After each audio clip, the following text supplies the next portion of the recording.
Howdy gamers, and I've been robbed. My bad, I mean happy holidays. I mean, it seems like everyone's getting in the Christmas spirit these days. Even the person who robbed me left me some presents, so I guess we should go ahead and do him a favor and open them up. Let's start with this one.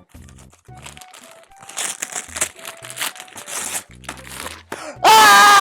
Fable 2, also known as the second worst game I've ever played, isn't that bad, but it is just mediocre. If you have your doubts, since I don't know, I just made a somewhat bold claim, let's start by taking a look at the story. Okay, so, imagine for a second the most generic, fantasy, medieval time story you can. Got the story?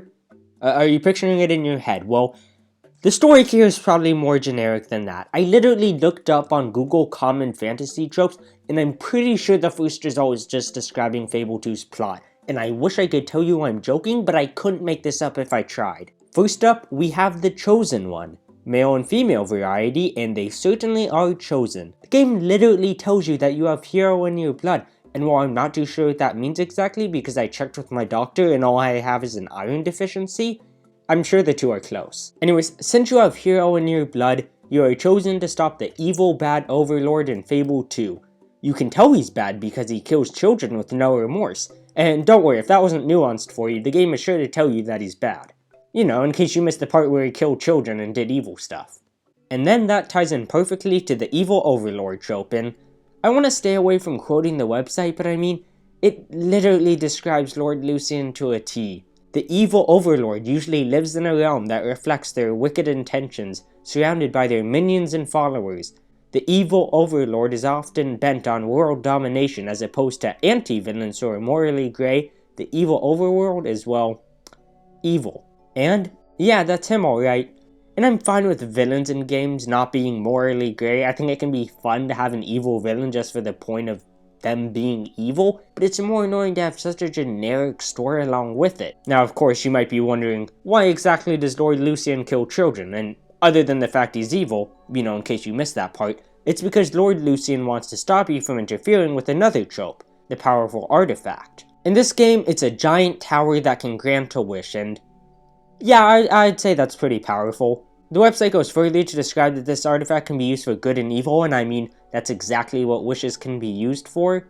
Next up though is the pseudo-European medieval setting, a setting that's pretty much Europe, but God forbid they call it that, because otherwise the immersion of playing a generic fantasy game would be broken. In Fable 2 you play an Albion, where everyone speaks in a British accent, Albion accent. You know, since this isn't Europe. Yeah, so no one tell Microsoft I told you this, but this is just medieval Europe, there's no getting around it, so hopefully Boris Johnson doesn't find out and sue Microsoft for copyright infringement. Also, don't worry, I'm not even done with the list yet. Next up for generic fantasy tropes is the Mentor, which, yep, we have one of those. She's an elderly character who helps prepare the protagonist for whatever conflict, and frick, I just realized I'm quoting the website again because it just keeps describing this game's generic tendencies perfectly. Like the homogeneous species trope, categorizing a species as good or bad with the exception of important characters. Humans good, but this one bad. All trolls bad.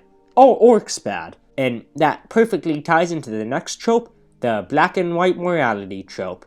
I'm sure as you can tell by now, the conflict in this game is as black and white as it can be. Bad guy wants to do objectively bad thing, good guy wants to do objectively good thing. No room for gray area because what if Lion had accidentally made a good story? That would have been awful. Plus, what if the game made us think about morality and making the right choices since, you know, there's literally a morality system in the game. Who am I kidding? Black and white storytelling is much better anyways. Next, we have the Quest Trope, and gotta be honest, this one's kinda dumb because this isn't so much a trope, just how you write most stories. They describe it as the hero and some side characters setting out on a quest with a specific goal in mind, and that sure does happen here. The website also says that the goal is usually to rescue a princess, defeating a villain, or destroying an evil artifact, or finding something. Doing just one of those would have been generic enough, but don't worry, here you do 3 out of 4 of those things. And finally though, we have the here comes the cavalry twist, basically. Oh no, the bad guy is too bad. How will we beat him? And then someone or someone show up at the last moment and saves the heroes. I'm sure just like Fable 2 what I'm about to say is predictable, but this game really does not have a good story. And even though I'm not too into story-based games, this still really irked me because the game heavily revolves around the plot. And when all I have to do is look at this game and I already know everything that's gonna happen, and the game acts like the story is worth caring about, that's kinda dumb. I get that I'm the idiot who buys way too many Mario games, but they know their plot isn't something big and don't make it the main focal point. When you're playing a Mario game, the game doesn't necessarily revolve around rescuing Peach. You could take that out of the plot and the game would be pretty much the same. Unlike Fable 2, where if you take out the plot, all you're left with is boring and mediocre gameplay. And I get the tropes aren't even necessarily bad, but my point in saying all of that was to point out that for a game that so heavily revolves around the story, it has such a predictable, unoriginal, and boring one. In Fable 2's credit though, there were some fantasy tropes that it didn't do, like the secret heir trope. Fable 2 does take aspects of it, like the main character is indeed an orphan, like this trope says, and they do also inherit something at the end of the game, but he's not the heir to anything. Next up though is the reluctant hero trope, because we don't really know how he reacted to anything, because there's a giant time skip after bad character does bad thing, so I guess I can't really say that the game does this one either. There's also the world never progresses trope, but that's more for games in a series, and while yes, Fable 2 is indeed a sequel as indicated by, you know, I'm lucky enough to not have played the other games in the series to be able to say whether this really is a trope or not. The final trope that this game didn't do was the lucky novice trope. Basically, someone who has never tried something is good upon trying it.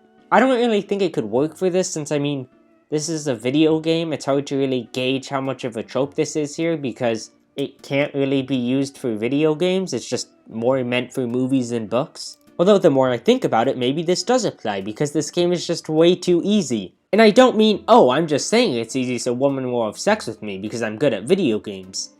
I mean it's easy. And I don't just mean the fact that you killed the final boss just by pressing the Y button, although, yeah, that was pretty easy. I mean the whole game though. On top of there being no original story to be found, there's no challenge either. The combat in this game is the most basic I've ever seen in an action game, an RPG game. Heck, even Assassin's Creed Black Flag had more depth to the combat system than Mr. Press the X button simulator over here. You can win almost every fight in the game just by spamming the X button over and over again.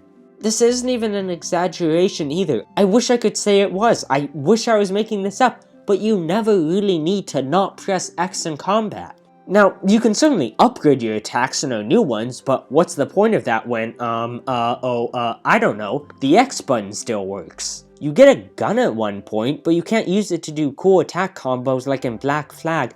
You just use it to take down context-specific enemies that you can only kill with the gun. You also learn magic, but I never ended up using it except for 4 times at most because the X button is all you need to press. Even if an enemy is blocking your attack, don't even bother trying something different like in Black Flag or No More Heroes. Just keep pressing the X button because the game just lets you do that for some reason. I just can't explain how basic and boring this combat system is with words, and as much as I try to explain how boring it is, all I can really say is that all you do is press the button X because the game doesn't incentivize you to do anything else. I can see that they tried to because they rated your fights, but I still got the highest ranking a few times just by spamming the button X. All the ranking system does besides being inconsistent is give you more XP, but, and hear me out here, why do I need more XP when the only thing you can spend XP on is to make the game easier? The game was already made for unborn babies to begin with, so why do I need this? Even worse than all that though is that there's virtually no punishment for death. None. You do lose XP, but as I explained, XP is about as helpful as the blue coins in Mario Sunshine. At most, they're for either bragging rights or to 100% the game. I was still using XP since there's no real reason not to, but since there's no punishment for dying, you don't really need to. When you die, you respawn exactly where you stood. Nothing changed at all. The enemies won't have regained health. You'll just lose XP and you're standing there again. And even then, you probably won't even die much. The game is really easy. And while we're still talking about XP, why do you need to press a button to pick it up? This isn't a major problem or anything, but it's just kind of annoying and unnecessary. Honestly, I think this is the only game I've ever had do it, and it's just kind of weird to see. It doesn't make the game harder or easier, it's just a mild inconvenience because after a fight you have to press the button and wait for all the XP to come to you. Another thing that mildly annoyed me but didn't really matter that much was the way that you controlled the main character. It's hard to describe, but somehow they messed up the way he turns. I don't know how to describe it because I've never seen a video game mess it up. It's not too big of a deal. Around 3/4 of the way through the game I got used to it, but I kinda just wanted to bring it up because I thought it was interesting. There's one more sort of tiny thing I also didn't like, and that's that some of the characters are just really annoying. Actually, no, I take that back. Only one of the characters is annoying, and if you've played the game, you know who it is. It's Hammer. I don't think I've ever hated a character more in a video game. I think she's supposed to be funny, emphasis on supposed to be. She never once made me laugh, and I think the more she appeared, the more I just hated her. And while that might lead you to believe I like the other characters in this game, I didn't necessarily hate them. They all just blended in. I genuinely could not tell you a single character's name other than Hammer and Lord Lucian, and that's a problem because the game wants you to have an emotional attachment to these characters. This is probably one of the reasons why the world just doesn't feel real. The game wants it to, but this just feels like such a video game. One of the reasons why Breath of the Wild felt real was because the towns felt real. You could talk to the people there, but in Fable 2, you can't talk to most characters. It also just feels fake. Most of these places I didn't want to explore because they didn't feel real. I think they tried to make it more real by adding flirting, but this is just a stupid mechanic. Why do I want a girlfriend in Fable 2? This isn't Minecraft, I don't need one. And to get one, you just open up your emote wheel and spam ones over and over again until, uh-oh, she wants to marry me now. This felt like such a last-minute mechanic that was just lazily implemented. Back to the world just not feeling real though, it also feels really freaking empty. The tons of stuff going on in them, I'm not denying that, but just walking around the world, there's just nothing happening. You won't discover anything other than enemies, and may I remind you that the combat system is bad, so no thank you, and dig spots, but dig spots didn't help to make the world feel more real. It just felt like something to do, but it wasn't very much to do. It's just pressing down on the D-pad. Compared to a game like Breath of the Wild, where I don't like fast traveling because there is so much to do and explore, there's a reason to walk from place to place, here, there is literally nothing. If you are going to make me walk around, at least let there be something interesting other than empty hallways. I get that you can fast travel to locations later, but that's after you've already discovered them. The world also just doesn't feel very open because of these hallways, which stinks, and in case you're playing at home, so far this game has nothing going for it. The combat is bad, the story is boring and predictable, the world feels fake and there's nothing to do, the characters aren't memorable, turning feels weird and they messed up XP. This game is just so average. There isn't anything that made me outright hate it. There's no annoying enemy AI, there's no annoying map layouts or just times where I have no idea what I'm doing, but God, this game is just average. Also, I still haven't mentioned the side quests yet, and I mean, that's because they aren't anything special. Do what they tell you to do and that's it. You might be standing still or fighting enemies, but neither of those are fun. Also, speaking of side quests, there's this annoying thing that the game will do where it'll just roadblock your progress until you do some side quests. The game reuses this multiple times, so the first time, sure. The second time I thought it was kinda lazy, but the third time, I mean, why? It breaks whatever flow the game had and just feels like unnecessary padding. Like, they finished the story and realized, oh shoot, this game isn't long enough, we need to go back and add more content, but I don't want to create more content.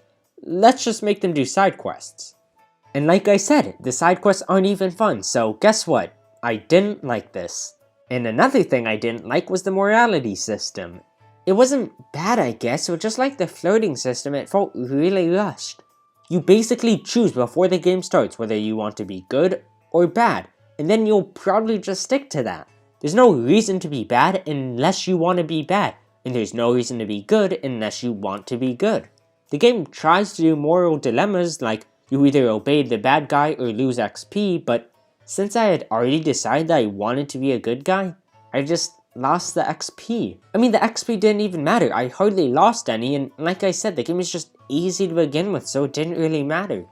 The moral dilemmas aren't real dilemmas, it's just a way to put something on the back of the box. You aren't choosing based on what you think is right, you're just choosing based on what you wanted to do. It would have been better if maybe there were actual consequences, so that way it was an actual moral dilemma, but oh well. That was Fable 2, and it's not really a bad game per se, it's just painfully average.